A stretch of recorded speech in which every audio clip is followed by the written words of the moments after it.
The experience I'm about to recount to you is quite short, unfortunately, but I remember it quite vividly. You remember Wally, right?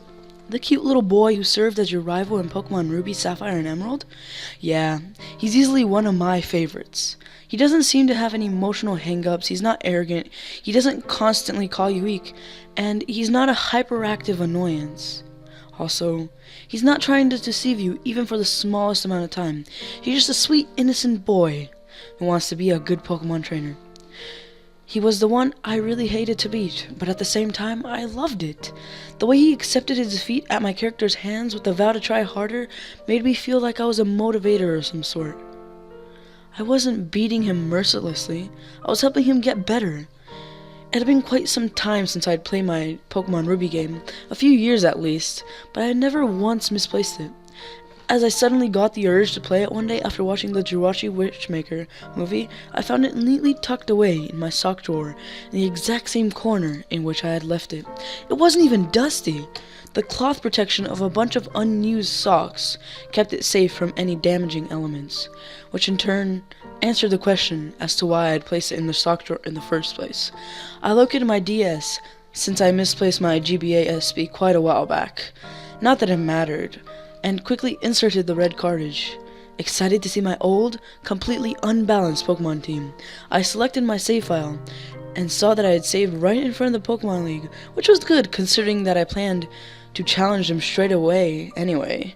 Rather, since I was there, I'd figure I'd pay my favorite little rival a friendly visit before doing anything. First Wally, then the League, then I'd see if there was a chance I'd been lucky enough to find my game on the day I could find Mirage Island. As I stepped away from the League entrance and followed the zigzag path down, I stopped a moment and opened my party. Normally when I leave a Pokemon game alone for a while, I find out that the last thing I did was to trade and help out my Pokédex in other games. It certainly wouldn't have been the first time that I entered a battle completely unaware that I had a party full of level 5 Rattata and Magikarp. It's a bit of an embarrassing situation to say the least. But these Pokemon were all there. Inferno, the level 100 Blaziken, Volcano, the level 85 Groudon, Dalros, the level 87 Rayquaza, Duragon, the level 65 Salamence, Harbinger, the level 55 Absol, and Vengeance, the level 34 Bonnet. As I said, painfully unbalanced, but they were all there, just as I had left them. I was relieved, actually. That meant that the Ruby game was the game that I did not abuse the Power Park with. Probably was Emerald. But that's not really important, though, and I'm getting off track. My party was there, so I didn't have to waste a few minutes in going back up to the League and switching out my dinky little underlevel Pokemon for something a little better. So I began my little trek to see Wally once more. As I entered the cave, he was standing there, waiting for me already. I couldn't remember if that was what he was supposed to do or not. As I said, it's been quite a long time since I'd so much even thought about this game, but I was decided to talk to him anyway. Whether I felt guilty for beating him or not, I really loved to see him. I approached him and pressed A to talk, but rather than him having to say something in greeting before challenging me to battle, the trainer spotted theme played for a second or two before the screen flickered, signifying that the battle had started. But just as quickly as the screen faded to black, it faded back to the normal cave scene once more, only that Wally was no longer there. I shrugged it off, thinking that years of actually not playing it had put a little bit of wear on the game's inner working. Not that I'm actually technically savvy enough to really know how that works. I started walking away, thinking I'd try to see if the glitch continued in the Pokemon League. If it did, I was out of a game. I'd either have to reset or get a new one. Either option would kill me. Inferno was the best Pokemon I ever had, though before I could take a single step past turning around, the Pokénav ranged. I didn't think it could function properly in caves and the like, but since it was kind of close to the exit and open air, I suppose it made a little sense for it to work. And then, "Come to Peterburg," said by Wally. Click. I'm not entirely sure how to explain it, but with the little hiccup my game just had with the battle scene and the face that I'm honestly positive that the small bit of dialogue wasn't scripted. I just felt uneasy. Nonetheless, I got out of the cave and selected Dalros to fly to Petersburg City. When I got there, I could definitely tell something was off. The whole area looked foggy, and all the colors looked as if they had been washed out, leaving the normally cheery little town looking rather dismal. Even the music was different, just slightly though. The tempo had been notably slowed, further adding to the incredibly dreary effect. I explored the area a little, going to a few buildings surrounding a Pokemon Center just to see what else has changed. For one thing, no one was around. The area was completely devoid of all NPCs, but it didn't take me long to figure out where they all were. I walked up to Wally's parents' house to find several NPCs. Sprites lining the path to the door, 2 columns of 3, with one standing to one side of the door. All of them wore black, and an uneasy feeling only grew. Curious, I spoke to each of them. None of them seemed happy. This shouldn't have happened. I thought he was doing so well. We thought he had beaten it. He looked up to you. Why couldn't you give him a break? He'd still be here with us if it wasn't for you. He didn't think he was good enough to move further. It's all your fault.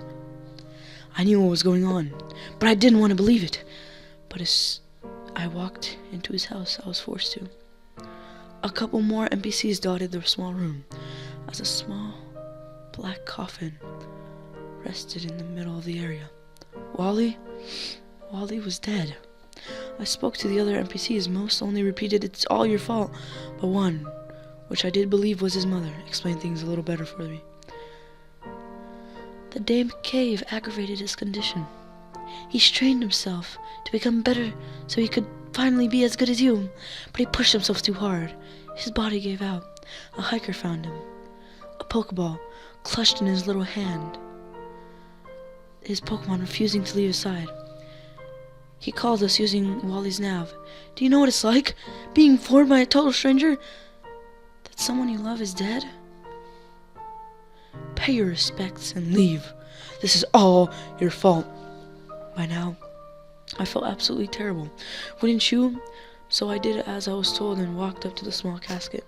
As soon as I touched it, the music stopped, and a blank dialogue box popped up.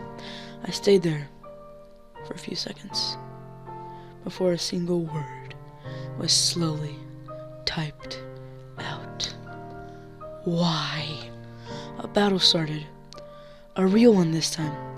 Rather than the teaser I had experienced earlier, my heart sank as Wally's sprite slid in the opposing trainer spot. His skin was pale, his colors were washed out, and he looked quite sad. But what hurt the most was the opening battle announcement. Pokemon trainer Wally wants one last battle.